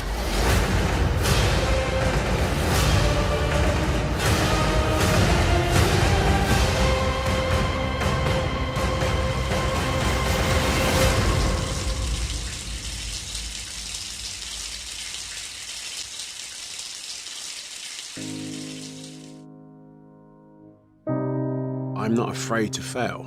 I'm not afraid to fall over, make a mistake. That oftentimes cripples people on the onset of getting into anything. The first time I ever picked up the DJ decks was horrible now, but I'm not afraid of that. I'm not afraid of that feeling. It actually propels me and works quite the opposite. I can do 18, 22 hours a day easily. I'm a veteran at being able to look at an opportunity and go, is that going to take me further or not? Some people don't have that. You won't. It's something you develop. You know, that's why most times out of 10, any head of a company has been doing it for a long time, because they inherently can make a decision in the blink of an eye. But you have to learn that. My breakthrough was actually deciding I wanted to be an actor. The other thing that's important, I think, is to keep your head down. You know, keep your head down. Like when I swim 25 laps, guaranteed if I look up and start counting those laps, I'm petered out by 15. If I put my head down and keep working away and work at technique, work at internal rhythm, work at, I hit that length, I don't even know what length I'm on, guarantee you I'll look up and it'll be 20 and 3 more to go. I think people find themselves incrementally checking how far they've gone. And that, you know, when you compare it to anybody else or whatever, it's just it's a recipe for disaster. Just keep banging on, you know, that's the most important. Mountain climbers will probably tell you the same thing, you know, there's no point looking. The difference between climbing 100 feet and climbing 500 feet is a point of view. You won't know you're at the top until you get there, pal. And that's what you need to remember. Just don't look down. It changed my life. It turned my dreams into a reality. It gave me an actual, tangible target to go, oh, actually, I could do this. That was my biggest breakthrough. Of course, there have been numerous breakthroughs over my career and my life, which I'm all proud of, but none so much as that realization that I want to be an actor. Know what your target is. Don't guess it. Be as clued up as the next man, because that's your petrol. That's your fuel to get you moving. If you don't know where you're going, what your targets are, you're never going to get there. Period. Work hard, sleep less. Why do you want to work out? What is your goal? The most important thing is that you have a vision, that you have a goal. Because without that vision and without that goal, again, you're drifting around and you're never going to end up anywhere. people don't become successful just by accident. You know, I mean, maybe the guy that found gold in California and started the gold rush, but don't count on that. That's the one in a lifetime kind of a situation. So you got to really have a specific goal, and to me, to have that vision that I want to be Mr. Universe, that I want to be the greatest bodybuilder of all time. That was a great vision, and that specifically to look like Reg Park and to be up there on that stage and to lift the trophy overhead and to win the championship over and over and over again. So that was a great goal. You have to have a goal. Now, it doesn't have to be that specific goal, but it has to have some goal. This is why I always recommend to people, sit down, take your time, and start thinking about, why do you want to work out? What is your goal? And that can be as crazy as it is. It could be, you know, I want to impress girls. If that's your goal, so be it, but it motivates you. It could be that you're emulating a certain, you know, bodybuilder or a certain football player, a certain boxer, whatever it is. Have those pictures put all over the wall like I did when I was a kid. I put pictures of Reg Park and of Sonny Liston, of boxers and of Ali and of powerlifters and weightlifters all over my bedroom, you know, wall. So that every day when I go to sleep, every day when I wake up, I look at those pictures and they motivate me. You need that motivation, and then therefore you have this kind of imprint in front of you all the time, and you know exactly what you're chasing. People always come up to me and says, why are you smiling? You're working out 5 hours a day. You're doing the same as the other guys, but the other guys have a sour face. They're pissed off that they have to do another rep or another set or something. I looked forward to another 1,000 reps of sit-ups. I looked forward to another 500 pounds of leg press or squat. I looked forward to doing more and more curls until my arms fall off. Why? Because I knew that every rep that I did and every set that I did and more weights that I lifted, I get one step closer to turning that vision into reality. So I was turned on by that. I was excited. I couldn't wait to get to the gym.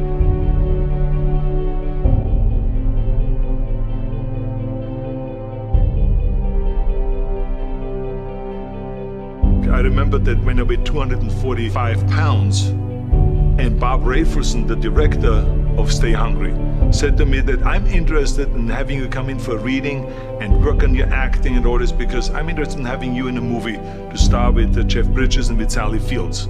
I was delighted about that, and I was excited, and I started pumping up more and more. And then he said, but I don't want you to weigh more than 210 pounds. You want me to be in the movie, but I'm weighing 245, 246. I say, I just won the Olympia, I say, which was 1974, and I was really at my biggest. And but he demanded that, and he says, look, it's very simple. On the day we start shooting, he says, I'm gonna put you on a scale, and if you don't make the 210, you're out, because I have someone else in mind. And I worked on it. I started visualizing myself very clearly as a lean athlete, because that's the only way I could lose that weight and all of a sudden get interested in running more, because up until that point I ran like 3 miles after training or before training or whatever, but now all of a sudden it was 5 miles, 6 miles, 7 miles, 8 miles, and they even ran mini marathons in order to lose the weight, and I did everything with high reps, and I was watching my diet, what I eat and all those kind of things. And but the day before, I remember we were in Birmingham, Alabama. The day before I was at the YMCA with Bob Rafelson. He was swimming and I was working out, and I was running. There was a track there and I was running. He says, let's step on the scale. And I stepped on the scale and I weighed 209. So it just shows to you what is possible if you visualize exactly what you want to look like.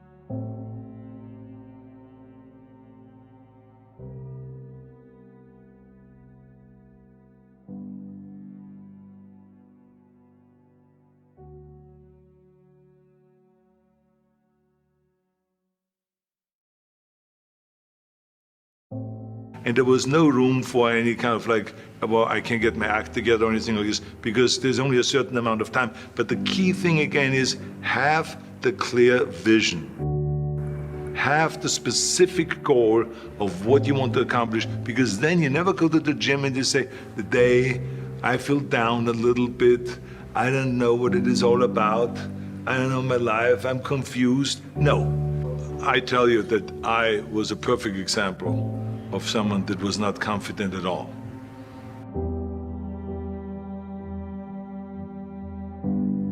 I mean, when I was a kid, I was just like any other kid. I had my hang-ups and problems and all this. But when I joined the weightlifting club and I won my first little trophy because I did the best clean and jerk, and then we went to another meet and I won another little trophy, I started feeling like somebody.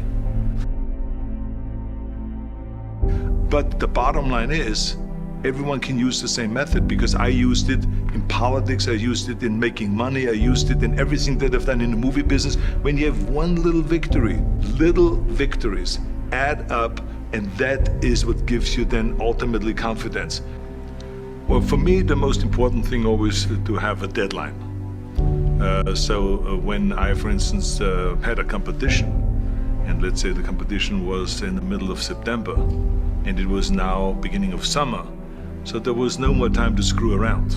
So there was the time now to get going on a diet, to get going with the training, to not slack off at all, because there was a deadline there. The day of the competition, I had to be in the best shape possible. And I knew that if I come to the competition and I lose because I did not schedule my training the proper way, or I didn't have the right frame of mind, or I didn't give everything, literally worked my butt off, I would be just so angry. So I never wanted to be in that situation. So this is why it was very important to pick that time and to say, this is when I have to be in top shape, and then to work towards that. But it's not just with the competition. I mean, it's the same in the movie business. I mean, to me, it was always a big advantage when I said, okay, my movie starts on April 1, and I have now 3 months, so I have to get really in great shape. So you pick those times. It could also be that you have no movie and you have no Mr. Olympia or no Mr. America, no Mr. Universe coming up or any of those things. But you say to yourself, the summer starts in June. I'm gonna go to the beach in June, and at that time, I want to be in great shape. So that creates an urgency that makes you really start training hard and taking it seriously. Because if you don't have a specific plan, then you wander around. I mean, you can have, as I've told you many times, the best ship or the best plane in the world, but if you don't have a specific goal where you want to go and when you want to get there, you just drift around and you never get anywhere. So this is why it is so important to create that urgency and have a specific time when you want to be in shape. Well, I mean, look, everyone has a problem with time, but the day has 24 hours and we sleep 6. Now, I know there's some out there that say, whoa, I need 8. Well, I say just sleep a little faster, because the bottom line is we have 6 hours of sleep, 24 hours are available, so you have 18 hours now available to your work, your family, your hobbies, and also to learn something new or to do something new, which could easily be that you want to learn a new language, or that you want to read as a New Year's resolution, I have to read a book every week, or you say, I'm gonna go and reshape my body. So you're gonna go and take this hour out of your schedule and say, I'm gonna train an hour every day. So this is, for most people, a huge challenge, but it is totally doable, I can tell them, because the kind of things that I did when I came to this country, I mean, I went to school, I was working in construction, I was working out my 5 hours a day, I was taking acting classes from 8 o'clock at night to 12 midnight, I was doing all of those things. I wanted to make sure that out of the 24 hours of the day, that I don't waste one single hour. Those hours were too precious. And so there I just want to tell people, don't give me this thing, I have a difficult time with the time and I don't have time for this and I don't have that. You have time, you make the time.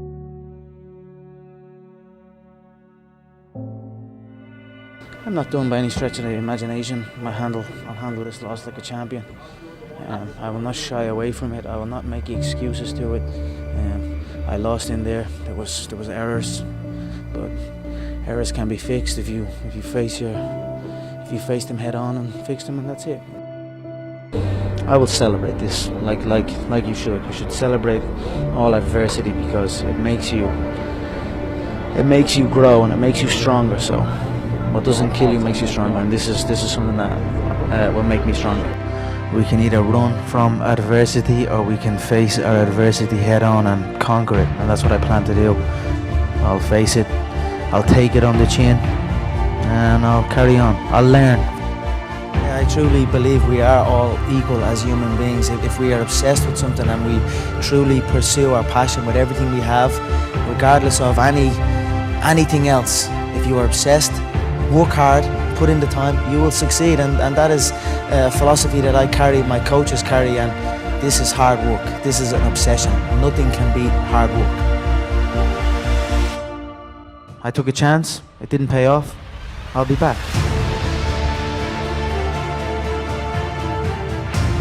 I will be where I want to be. I'm 100% confident that I will make it to the top. I have the skills, I have the dedication. It will happen, and I'll let you know when it happens.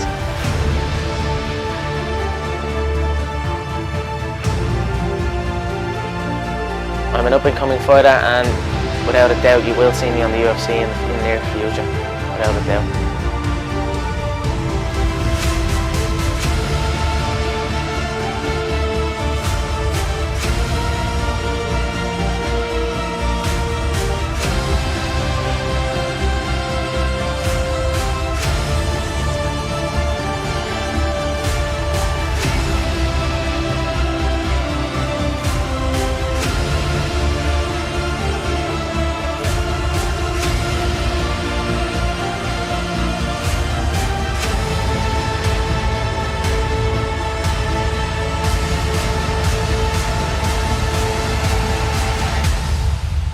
When the history books are written, I show up.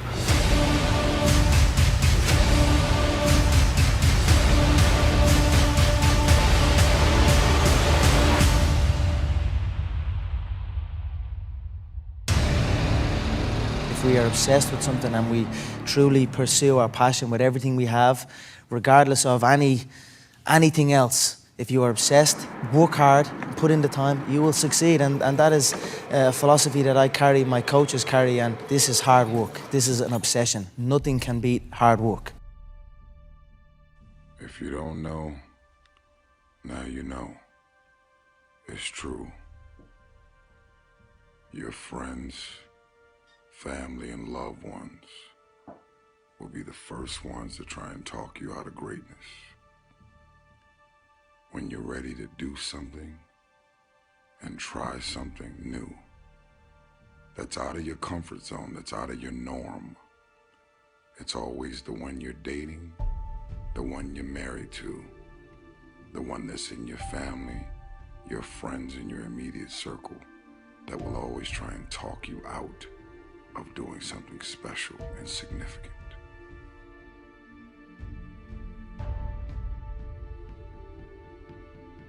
Walk into bold and uncomfortable doors without having fear and rejection, without having fear of the word no. Do you know how many people have had visions, ideas, and huge career moves that they were about to make, and they allowed the word no to stop them from changing the landscape of their life and their family lives? So many people are afraid of rejection and the word no. It is the saddest shit I've ever witnessed in my life. So I no longer have fear of rejection. I no longer have fear of the word no. I no longer give power to the word no.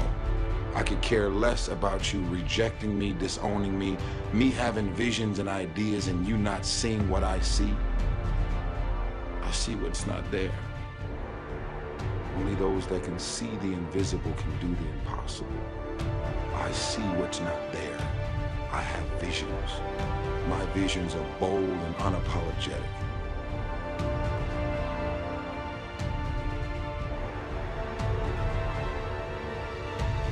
Boldly walk into the room with your head held up high. And if they don't get it, laugh about it. Don't disown your ideas because they're disowning your ideas. Don't lose confidence in your ideas because they don't have confidence in your ideas.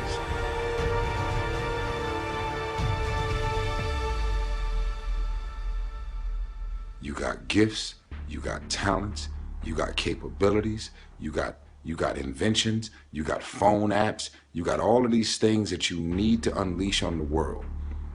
You don't have money, you may not have the financial resources, but don't allow your visions and ideas to be stifled because of what's in your bank account or not.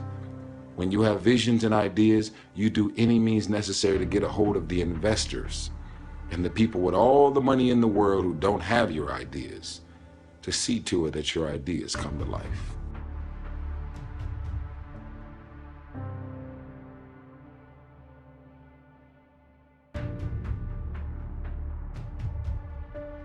I am so proud of you already, because only a chosen few will hear this message, and you're going to reactivate the beast inside of you and move on those visions, ideas, and inventions. I'm proud of you. I'm celebrating your success already.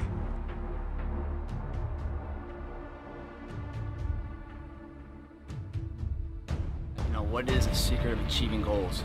How do you really quantitate it? How do you put it down so every day you know if you're going in that direction of success or maybe you're altered? And people are like, man, is it your genetics? Is it your potential? Is it, when it comes down to it, success has nothing to do with potential. It's all about the perseverance of somebody. That will override any endeavor. If you throw shit against the wall, eventually something will stick.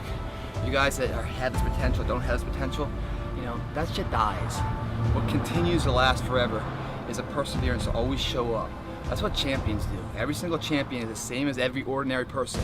The only differential is that they show up to the event every single day. They see failure as a learning curve. They welcome failure. You learn more from failure than you ever will from success. So showing up and getting knocked on your ass, finding a test before you stand back up and re-face that endeavor is going to be the overriding factor that makes a difference. How do you know when you're doing those things? The small things in life add up to those big monumental things. When I say the small things, it's a character building block. That your name means something. You hold value to your name. If you drop trash on the ground, you pick it up because that's your responsibility. You hold value to yourself. When you shake someone's hand, you look them in the eye, you give them a firm handshake because you're here for a purpose. Everything you do to the best of your ability. It doesn't matter what you're doing, it's the fact that you're doing it, so therefore it means something to you. That's going to build a legacy. Because, the title out there doesn't mean shit. You win the title, fine. That title will not get you another title. What you're trying to build is a legacy. Footprints behind you that are left for motivation for someone else to follow. Legacy is built daily through the character, through the willpower, the code of conduct within somebody. And that's the perseverance, showing up every single day. That will always achieve your goal. It doesn't matter what you're born with, it doesn't matter your potential, how much, the silver spoon of money you have. All of that can be attained if you show up and you're willing to risk failure for success.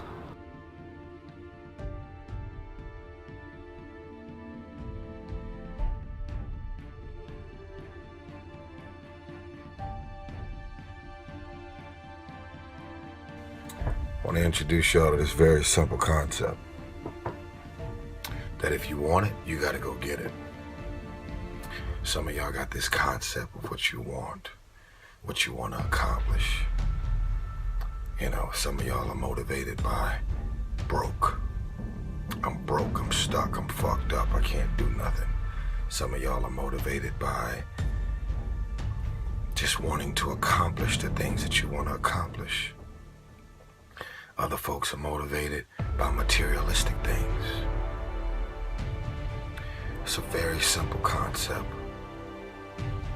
If you want it, you gotta go get it. And what does that mean? It means that you trying to convince me or anybody else that you want to get it when you partying all week. As soon as you get any kind of money, you buying a bunch of shit that you really can't afford. What you got the latest iPhone for? See, everything about what you're doing and the moves that you're making is getting in the way of the big picture. Everything. You still clubbing, you still partying, you still popping bottles with models. You doing the most already, and you ain't even on. You trying to convince everybody around you that you on, but you not on. You know the truth, and I know the truth. You ain't on. Most of the people who really ain't got it, they go out of their way to try and show people that they have it.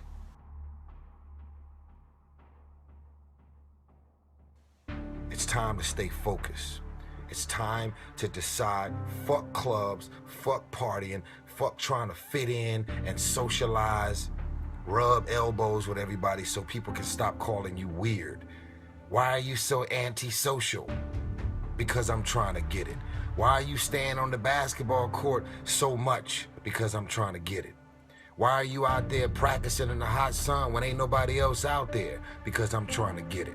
Why are you not clubbing? Like every time I text you and invite you to go do something fun and cool, you always studying? Because I'm trying to get it. Let me tell you something, homie. The more weird you are is a reflection of how committed you are to focusing on your shit, molding and shaping and developing your ideas and your craft so that when it's time for you to make your rounds, you gonna fly.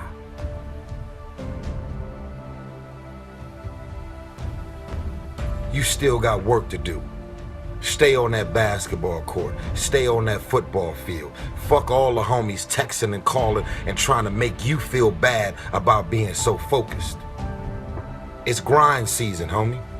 It's not about today. It's about the future. You do the work now. Do the work now.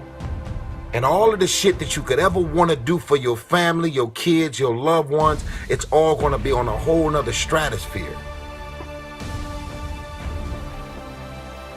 It's time to stay focused, man.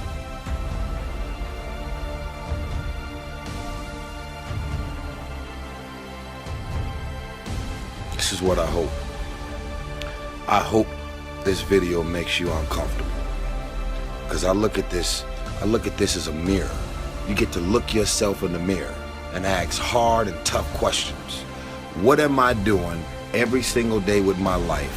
Creating obstacles, challenges, and distractions for myself. I am so proud of you already, because only a chosen few will hear this message, and you're gonna reactivate the beast inside of you and move on those visions, ideas, and inventions. I'm proud of you. I'm celebrating your success already.